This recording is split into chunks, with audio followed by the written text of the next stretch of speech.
As we enter the holiday season and the end of the year, it is time of reflection of what our year has held for us. We think of the good and the bad that we endured.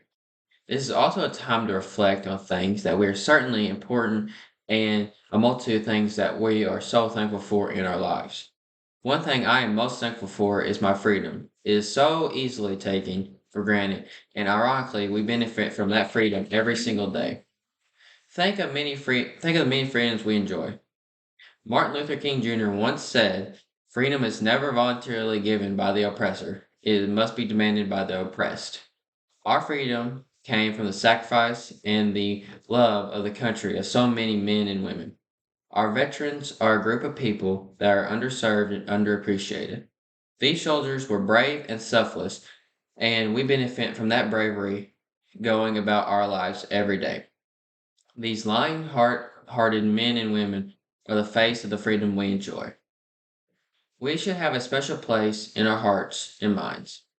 They especially have a special place in mine. My grandfather is a Vietnam veteran. He served in that conflict for 2 years. He was drafted 57 years ago this December. When the draft was instated, young men could go to their local courthouse and see where they were going at on the list to be drafted. He and a friend went to the courthouse one afternoon and the clerk was filling out their papers. I cannot imagine the feeling those young men had when they realized they were going to fight a war. I'm sure they felt like a wilted flower in the desert. My great grandfather was a World War II veteran. He, as well as his brother, both were drafted. They did not serve beside one another, but they were stationed in this particular area in Europe for a specific time and happened to see one another. I know that chance of meeting was a spark in the darkness for both of them. Let us all remember freedom is not promised to us. Nothing like the freedom we enjoy had ever existed until the brave soldiers fought for it. Imagine the resolve to fight for such a dream as freedom. I urge you to take the sacrifices that were made and reflect on the magnitude of what those sacrifices really mean to us as Americans. Veterans are a fabric of what our freedom is made of.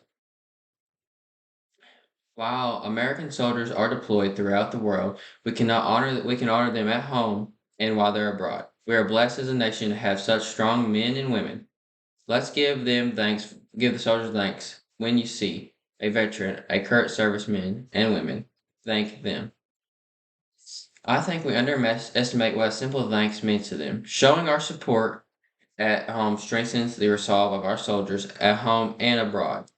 Carrie Jones once said, "The secret of happiness is freedom, and the secret of freedom is courage." Thank you, servicemen and women, for your love of our country and your bravery. Your resolve and spirit supports the American dream. God bless you, and God bless America.